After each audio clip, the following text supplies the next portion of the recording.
दिलचस्प Islamic history के देखने और सुनने वाले नाजरीन अस्सलाम वालेकुम। आज की इस वीडियो में हम लूत अलैहिस्सलाम की कौम की तबाही के बारे में जानेंगे। तो वीडियो शुरू करने से पहले अगर आपने अभी तक हमारा यूट्यूब चैनल सब्सक्राइब नहीं किया तो इसे सब्सक्राइब कर लें और साथ ही बेल के आइकॉन को लाजमी प्रेस कर लें ताकि हमारी नेक्स्ट आने वाली वीडियो का नोटिफिकेशन आप तक बर वक्त पहुंच सके। लूत अलैहिस्सलाम की कौम की तबाही, इसकी तफसील यूं है कि जब लूत अलैहिस्सलाम ने इनको एक अल्लाह की इबादत की तरफ बुलाया जिसका कोई शरीक नहीं और इनको इनके बेहयाई के कामों से रोका जिनकी अल्लाह ताला ने निशानदही फरमाई है, तो उन्होंने आपकी दावतों वाज और नसीहत पर कान न धरा और ईमान न लाए, हत्ता कि एक आदमी भी इनसे ईमान न लाया और जिन कामों से रोका गया था इससे भी बाज न आए, बल्कि अपने गलत काम जारी रखे और अपनी सरकशी और गुमराही से ना रुके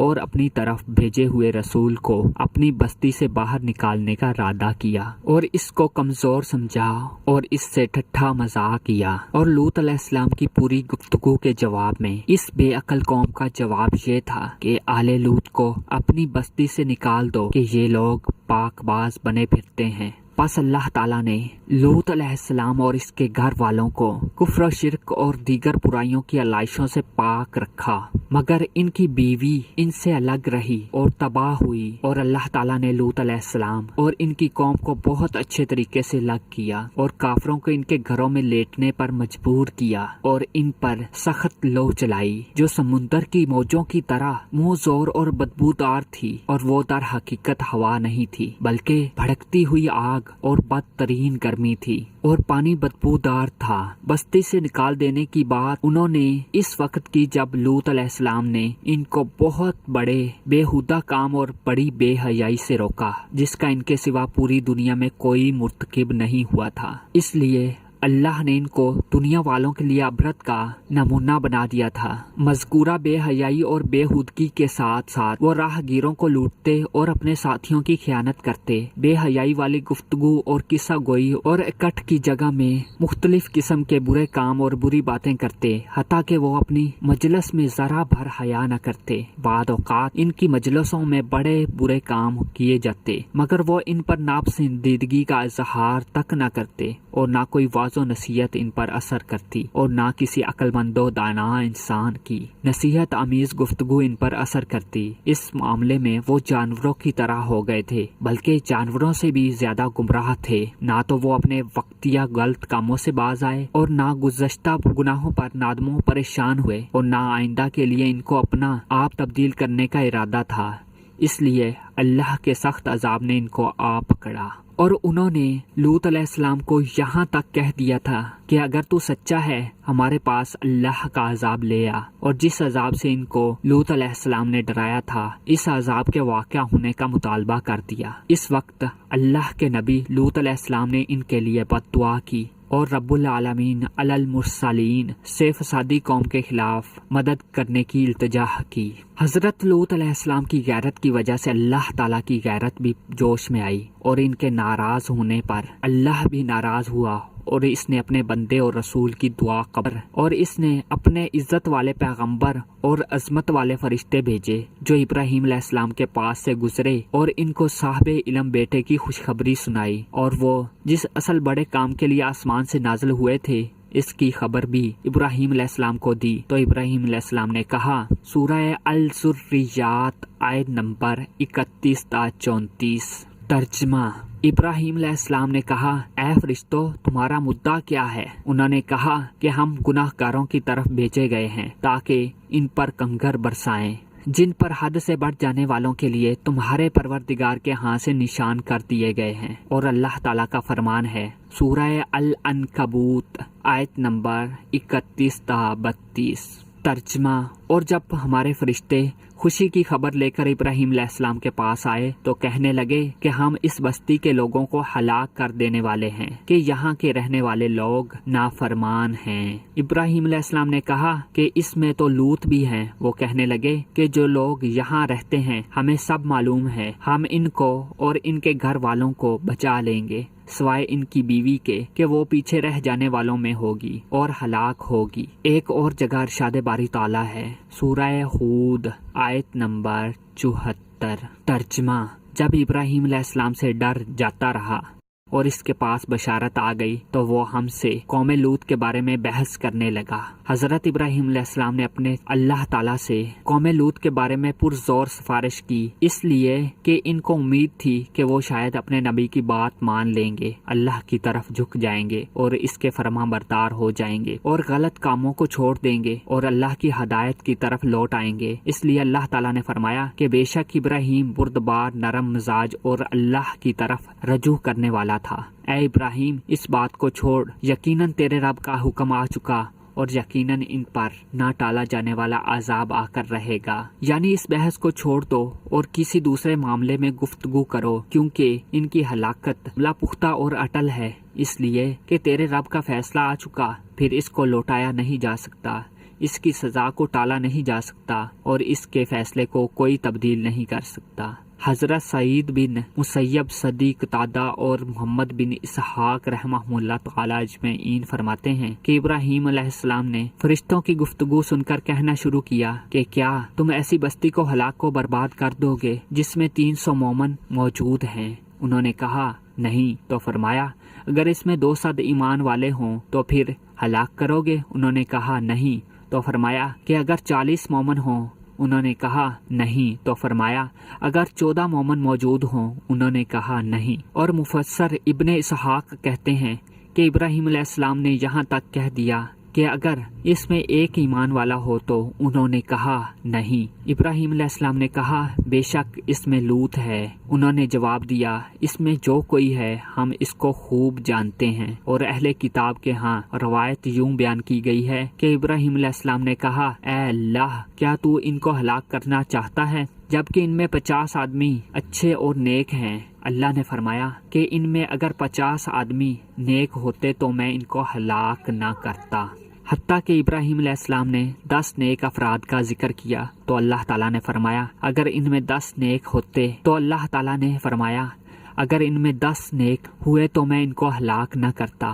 اللہ تعالیٰ نے کلام پاک میں فرمایا جب ہمارے بھیجے ہوئے فرشتے لوط علیہ السلام کے پاس پہنچے تو وہ ان کی وجہ سے غمگین ہوئے اور دل ہی دل میں کڑنے لگے اور کہا کہ آج کا دن بڑی مصیبت کا دن ہے۔ اس کی وجہ حضرات مفسرین یوں فرماتے ہیں کہ جب فرشتے جبرائیل علیہ السلام، میکائیل علیہ السلام اور اسرافیل علیہ السلام ابراہیم علیہ السلام سے روانہ ہوئے تو وہ سدوم کے علاقے میں خوبصورت نوجوان لڑکوں کی شکل و صورت میں آئے۔ اللہ کی طرف قوم لوط پر حجت قائم کرنے اور ان کی آزمائش کے لیے فرشتوں نے ایسی شکل اختیار کی جو سورج ڈوبنے کے وقت مہمانوں کے انداز میں لوط علیہ السلام کے پاس آئے تو لوط علیہ السلام کو فکر لاحق ہوئی کہ اگر میں ان کو مہمان کے طور پر اپنے پاس نہ ٹھہراؤں گا تو یہ مجبوراً کسی اور کے پاس جا کر قیام کریں گے اور وہ ان کو نقصان پہنچائیں گے، کیونکہ لوط علیہ السلام نے واقعہ میں حقیقتاً ان کو انسان ہی خیال کیا اور اسی وجہ سے ان کے لیے غمگین ہوئے اور دل ہی دل میں کڑے کہ یہ سخت مصیبت اور مشکل کا دن ہے۔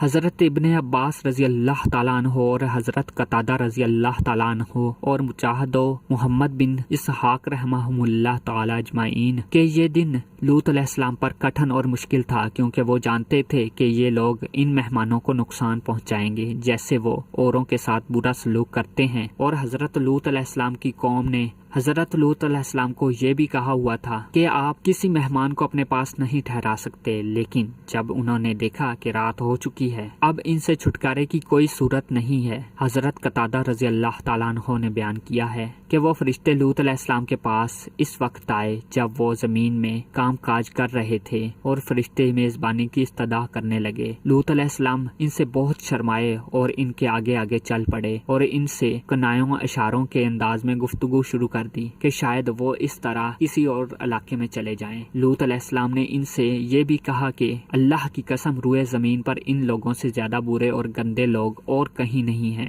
تھوڑی دیر چلنے کے بعد پھر یہی بات उनसे कही, हत्ता के 4 दफ़ा आपने ये बात दोहराई। हज़रत कतादा रज़ी अल्लाह ताला अन्हो ये भी फरमाते हैं कि इन फरिश्तों को ये भी हुक्म हुआ था कि इस बस्ती के लोगों को इस वक्त तक हलाक न करना जब तक इनका नबी इनके खिलाफ गवाही न दे। और हज़रत सद्दी रहमतुल्लाह अलैह फरमाते हैं कि फरिश्ते इब्राहीम अलैहिस्सलाम से चलकर दोपहर के वक्त लूत अलैहिस्सलाम की बस्ती में पहुंचे। जब सदूम शहर में पहुंचे तो हज़रत लूत अलैहिस्सलाम की बेटी से इनकी मुलाकात हुई। वो अपने घर वालों के लिए पानी भर रही थी। लूत अलैहिस्सलाम की 2 बेटियां थीं। बड़ी का नाम रीसा और छोटी का नाम ज़गरता था।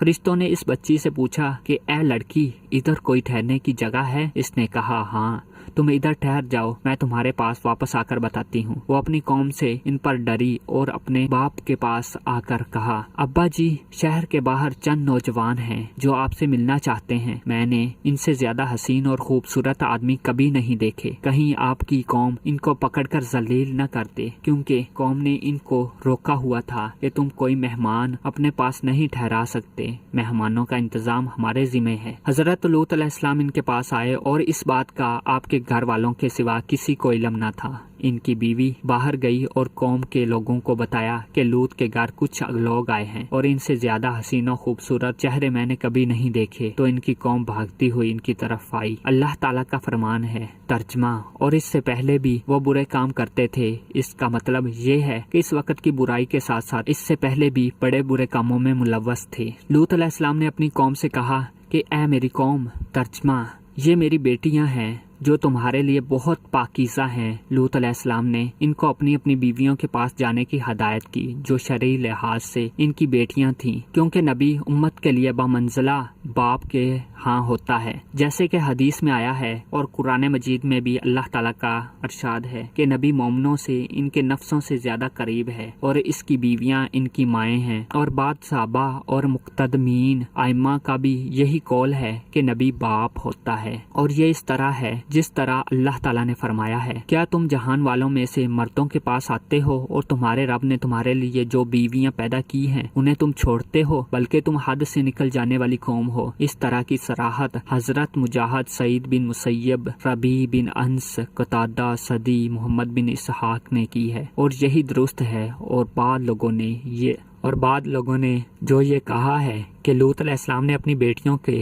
मुतल्लक कहा था, इनका कौल गलत है और अहले किताब से लिया गया है और इन लोगों ने अपनी कुतब में तगय्युर और तबद्दुल किया है। और अहले किताब का ये कहना भी गलत है कि लूत अलैहिस्सलाम के पास 2 फरिश्ते आए थे और उन्होंने शाम का खाना भी खाया था। और ये बात कुरान के भी खिलाफ है, क्योंकि कुरान मजीद में सराहत के साथ जिक्र है कि उन्होंने खाने की तरफ हाथ ही नहीं बढ़ाए थे। बहरहाल अहले किताब ने इस किस्से में बहुत सी गलतियां की हैं और अल्लाह का फरमान है कि बस तुम अल्लाह से डरो और मेरे मेहमानों के बारे में मुझे जलील न करो। क्या तुम में कोई समझदार आदमी नहीं है? इस कहने में लूत अलैहिस्सलाम ने एक तो इनको बुरे और बेहयाई के काम से रोका और दूसरा और इनके खिलाफ गवाही भी दे दी कि इनमें कोई समझदार और खैर वाला शख्स नहीं है, बल्कि वो सब के सब फासिको, फाजर, उजड़ो, काफर और कुंदज़ेन हैं। और फरिश्तों का एक मकसद ये भी था कि कौम लूत से मुतल्लक सवाल करने से पहले ही इनके बारे में कुछ सुन लें। इनकी कौम ने इन पर अल्लाह की लानत और फिटकार हो। अपने नबी की सही और दुरुस्त बात सुनकर ये जवाब दिया कि तुझे मालूम है कि हमें तेरी बेटियों से कोई मोहब्बत और ख्वाहिश नहीं है और तू हमारा इरादा अच्छी तरह जानता है। उन्होंने कहा कि ए लूत, तुझे अच्छी तरह इल्म है कि हमें अपनी औरतों की ख्वाहिश नहीं है।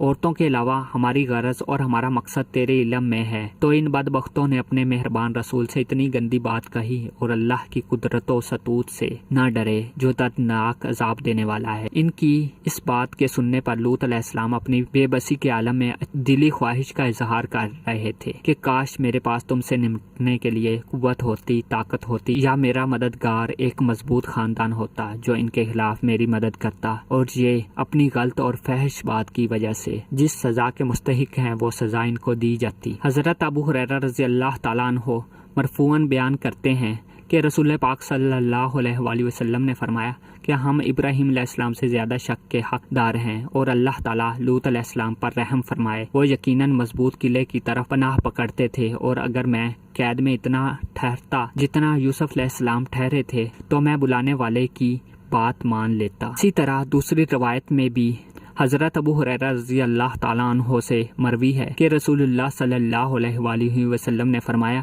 لوط علیہ السلام پر اللہ کی رحمت ہو، وہ یقیناً مضبوط قلعے کی طرف یعنی اللہ کی طرف پناہ پکڑتے تھے، اور اللہ تعالیٰ نے ان کے بعد جو نبی بھی بھیجا وہ طاقتور، مالدار، بلند مرتبہ خاندان سے بھیجا۔ اللہ تعالیٰ نے فرمایا، سورہ الحجر آیت نمبر 71 اور 747، ترجمہ: اور اہل شہر لوط علیہ السلام کے پاس خوشی خوشی دوڑے آئے۔ لوط علیہ السلام نے کہا کہ یہ میرے مہمان ہیں، کہیں ان کے بارے میں مجھے رسوا نہ کرنا اور خدا سے ڈرو اور میری بے آبروئی نہ کیجیو۔ وہ بولے، کیا ہم نے تجھ کو سارے جہاں کی حمایت و طرفداری سے نہیں روکا تھا؟ لوط علیہ السلام نے کہا، اگر تمہیں کرنا ہی ہے تو یہ میری قوم کی لڑکیاں ہیں، ان سے شادی کر لو۔ ان آیات کا خلاصہ و مطلب یہ ہے کہ حضرت لوط علیہ السلام نے اپنی قوم کے لوگوں کو اپنی بیویوں کے قریب جانے کا حکم دیا اور برے راستے اور غلط کاریوں پر اڑے رہنے سے روکا۔ اس کے باوجود وہ باز نہیں آ رہے تھے، بلکہ وہ جتنا ہی ان کو روک رہے تھے وہ اتنا ہی زیادہ ان مہمانوں کو حاصل کرنے کی کوشش اور خواہش کرنے لگے، اور ان کو اپنی تقدیر کا علم نہ تھا جس کی طرف وہ چل رہے تھے کہ رات گزرنے کی دیر ہے کہ صبح کو اپنے انجام کو پہنچ جائیں گے۔ اسی وجہ سے اللہ تعالیٰ نے اپنے نبی محمد صلی اللہ علیہ وآلہ وسلم کی زندگی کی قسم اٹھا کر فرمایا، تیری عمر کی قسم، وہ اپنے نشے میں بھٹک رہے تھے۔ دوسری جگہ اللہ عز و جل کا ارشاد گرامی ہے، سورہ القمر آیت نمبر 36 تا 38، ترجمہ: اور لوط علیہ السلام نے ان کو ہماری پکڑ سے ڈرا بھی دیا تھا، مگر انہوں نے ڈرانے میں شک کیا اور ان سے ان کے مہمانوں کو لے لینا چاہا، تو ہم نے ان کی آنکھیں مٹا دیں۔ سو اب میرے عذاب اور ڈرانے کے مزے چکھو، اور ان پر صبح سویرے ہی اٹل عذاب آ پہنچا۔ مفسرین حضرات بیان کرتے ہیں کہ لوط علیہ السلام اپنی قوم کو اپنے گھر میں داخل ہونے سے روکتے رہے، جبکہ دروازہ بند تھا۔ وہ لوگ اس کو کھولنے اور اندر داخل ہونے کی کوشش کرتے رہے، اور لوط علیہ السلام دروازے کے اندر سے ان کو واضح نصیحت کرتے اور اندر داخل ہونے سے منع کرتے رہے۔ پورے اصرار اور عجز و انکسار سے روکنے کے باوجود وہ لوگ باز نہ آئے، تو لوط علیہ السلام نے بے بسی اور بے چارگی کے عالم میں فرمایا، ترجمہ: کاش میرے لیے تمہارے مقابلے میں قوت ہوتی، یا میں کسی مضبوط قلعے کا سہارا پکڑتا تو میں تمہیں سخت سزا دیتا۔ اب فرشتے بول پڑے اور کہنے لگے، اے لوط، گھبراؤ نہ، ہم یقیناً تیرے رب کے بھیجے ہوئے فرشتے ہیں، یہ لوگ تیرے تک ہرگز نہیں پہنچ سکیں گے۔ حضرات مفسرین نے ذکر کیا ہے کہ جبرائیل علیہ السلام ان کے پاس اور اپنے پر کے ایک کونے کے ساتھ ان پر وار کیا، ان کی آنکھوں کو اندھا کر دیا، یہاں تک کہا گیا ہے کہ ان کے چہروں پر آنکھوں کا نام و نشان بھی مٹ گیا۔ تو وہ لوگ دیواروں کو ٹٹولتے ہوئے واپس پلٹے، مگر اس کے ساتھ ساتھ اللہ کے رسول کو دھمکاتے رہے اور کہنے لگے کہ اچھا، کل تو آنے دو، پھر دیکھ لینا تمہارا کیا بنتا ہے۔ اللہ تعالیٰ فرماتے ہیں، انہوں نے اسے اس کے مہمانوں کے متعلق بہلایا پھسلایا تو ہم نے ان کی آنکھوں کو مٹا دیا، بس میرا عذاب اور ڈرانا چکھو۔ تحقیق صبح سویرے ان کو برقرار رہنے والے نہ ٹلنے والے عذاب نے غارت کر دیا، تباہ کر دیا۔